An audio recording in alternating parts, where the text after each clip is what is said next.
After the war, we thought we were alone. But then Earth called. From 6 billion years in the future. We called it the Ash Horizon. That was what remained after the final engagement. No longer a battlefield, but a grave scattered across the stars, composed of lightless wrecks and lingering ghosts. A sprawl of scorched hulls, shattered habitats, and derelict fragments drifted in a slow, silent storm of metal, stretching like a burnt halo across 100,000 kilometers. The United Humans Federation and the Space Explorers Syndicate had torn each other apart with such precision and ferocity that nothing remained intact. Flagships lay gutted, hollowed open like broken eggshells, fighter wings fused mid-collision, wreckage burned without fire. It had been billed as the endgame, the final battle that would resolve the century-long schism over who held the last claim to Earth's legacy. A legacy that had long since turned to ash in the minds of those still fighting. But Earth was a myth worth dying for, apparently. And die we did. No victory, no peace, no ceremony, just floating debris and a signal waiting to be heard. I was stationed aboard the Andron Pike, originally a long-range expeditionary cruiser meant to explore unlit systems and chart dark gas halos. By the war's end, she'd been retrofitted into a siege platform, stripped of exploration protocols, rearmed and reassigned. She wasn't built for war, but war reshapes everything. We took a full-force fusion net from the Federation Prime Lance, the largest weapons platform in their fleet. We didn't see it coming. The forward decks disintegrated in an instant. Radiation bled through every vent. Half our crew was vaporized before anyone could scream. 4 of us survived. Just 4. Clinging to life in the crippled engineering cradle, wrapped in shattered steel and silent machinery. The emergency lights blinked like a heartbeat, trying to decide whether to keep going. Hope was something we didn't speak aloud. Even breath was rationed. Then the ping came. Tessa Marin, our nav officer, caught it first. Her console, long since spiderwebbed with cracks from the blast, flickered back to life like something waking from a coma. Lines of garbled characters danced across the screen, as if someone or something were typing in a language it only half remembered. It wasn't just corrupted code. It was intent trying to form. She leaned in. Her fingers hovered over the keys, unsure whether to touch or listen. Earth-coded, she said finally, almost breathless. But the timestamp is broken.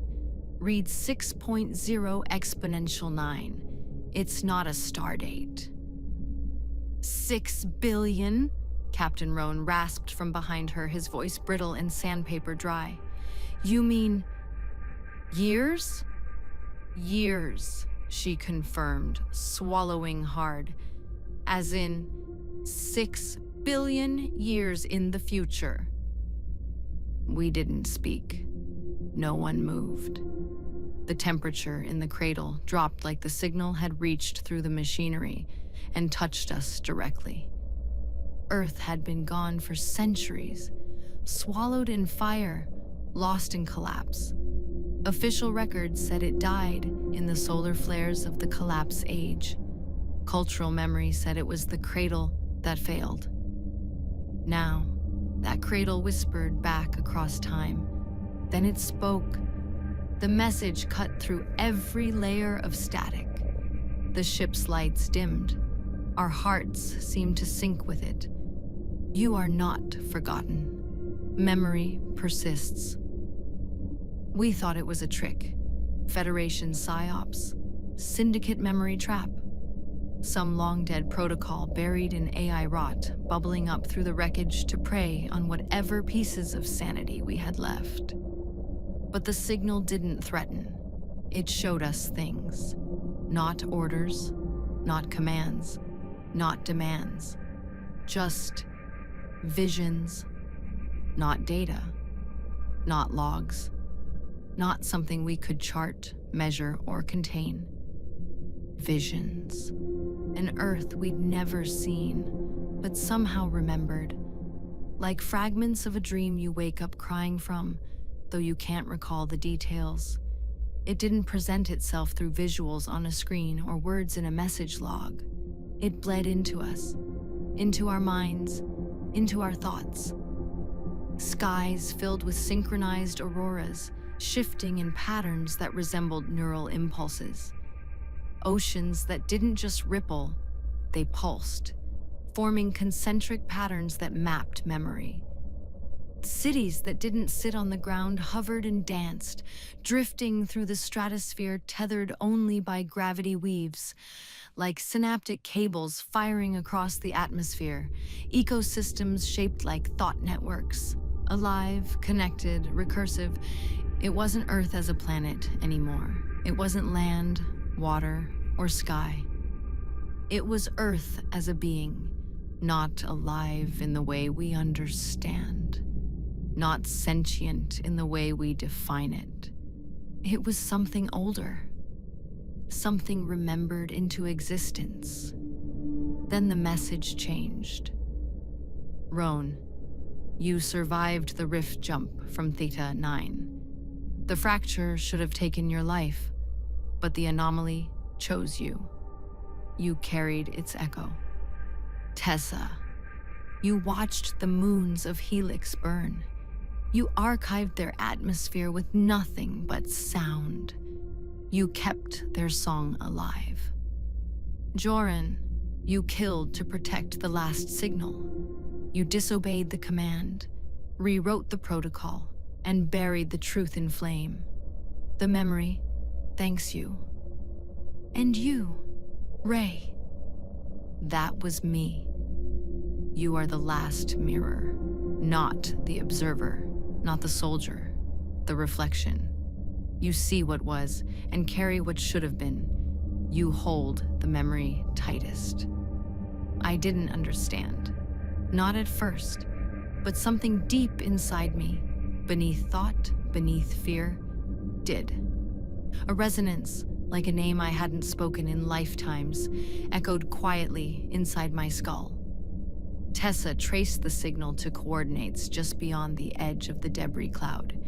It was cloaked in gravitational detritus, camouflaged among the drifting carcasses of ships and obsolete satellites, nearly indistinguishable from the chaos surrounding it. We worked with what little we had left. Jury-rigged propulsion units, siphoned from our auxiliary tanks, guidance systems reprogrammed on cracked interfaces, and thruster relays patched together more with prayer than engineering. Piece by piece, we coaxed the Andron Pike forward, forcing motion back into a ship that had given up on it. It moved like something remembering it used to fly. The debris parted reluctantly, as if space itself had memory, and this object was sacred to it, an unspoken relic from a time that hadn't happened yet. And there it was.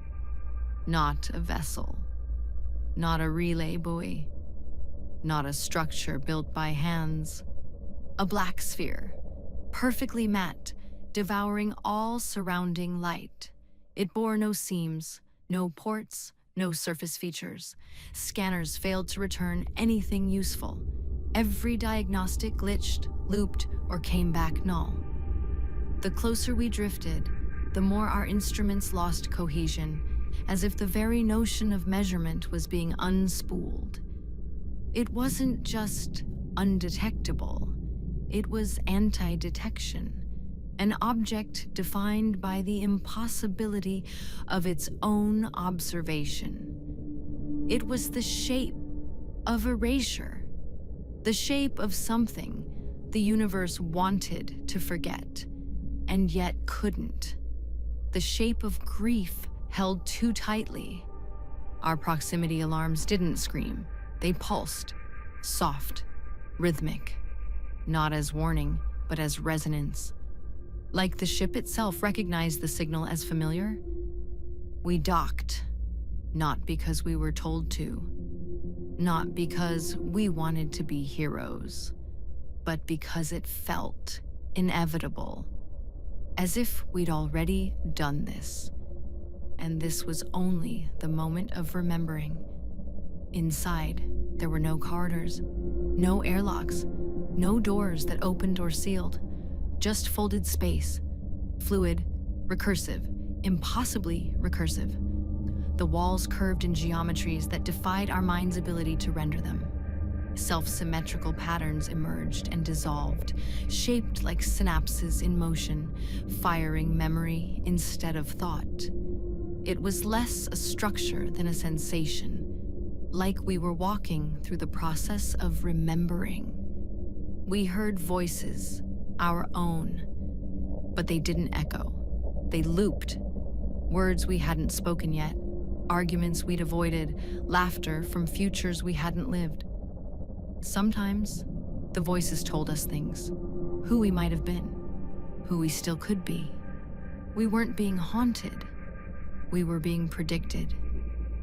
At the center floated shards of memory, an array of suspended fragments composed of light, sound, and time. They orbited one another with precision, like a solar system of thought. Some radiated warmth, like a birthday remembered too late.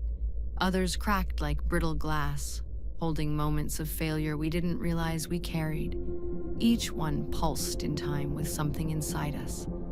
A heartbeat, a hesitation, a decision unmade. And within those shards, we saw Earth die again and again. By fire, by plague, by silence, collapses of dimension, of will, of the very meaning of life. But not once did the chain break entirely. Because every time, someone remembered. Someone, somewhere, held on to the spark. Each time, a trace of Earth survived. We shed the body, said the voice. We became recursion. The Earth that pinged us wasn't simply reaching across the cold vacuum of space, as we first assumed.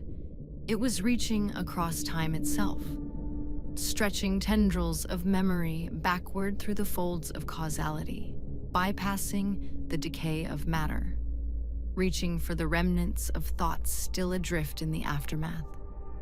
We weren't being summoned to a place, a ruined cradle we could touch or stand upon. We were being drawn back into a memory, a living archive of what Earth had once been and what it dreamed to become again. It didn't want witnesses. It wanted participants. It wanted us to remember it into existence once more. Captain Roan was first. He stood before the core. Its surface shimmered, shifting from solid black to something translucent, like oil reflecting memory. It opened slowly, like a lens dilating, not with machinery, but with awareness. "I remember the Pacific sky," he said. His voice shook, not from fear, but from recognition, as if the sky itself had spoken back to him in some distant, quiet way. He closed his eyes and breathed, and for a moment, the war wasn't carved into his bones. And then, he stepped in. He didn't dissolve. He joined. His silhouette became light. His outline folded into the sphere, absorbed like a final sentence, punctuated by understanding. It wasn't death. It was convergence. A thought returning not just to its origin, but to the collective dream it was always part of. Tessa followed, her face which had been hardened by a dozen failed campaigns and the cold vacuum of survival, softened in that moment. She didn't hesitate. Her hands touched the surface of the sphere and trembled, not from fear, but awe. Her last words, spoken like a prayer whispered in sleep, were, "This is what home feels like." Joran stood next. He had always been the skeptic, the fighter, the one who didn't believe in anything but grit and logic. But something cracked in him, not broken, released. Tears streamed down his face, silent and unashamed. He gave one final nod to no one in particular, then stepped into the fold. He didn't vanish in an instant. The sphere welcomed him, slowly unraveling his form like smoke returning to fire. And then there was only me. I stayed behind. Not because I was braver, not because I was afraid, but because someone had to remember before becoming the memory. Someone had to witness the edge of recursion while still standing in linear time. Because Earth didn't die. It transcended its own entropy. It evolved beyond substance, beyond origin. It became memory so dense it bent the laws that once defined it. And it's calling us not to return to a time that was, but to become one with the version of itself that never forgot. To finish becoming part of its final thought. If you find the Andron Pike, if the sphere still hovers nearby, don't listen. Don't let it say your name, because Earth isn't waiting. It already knows you. And once it remembers you, you're no longer a person.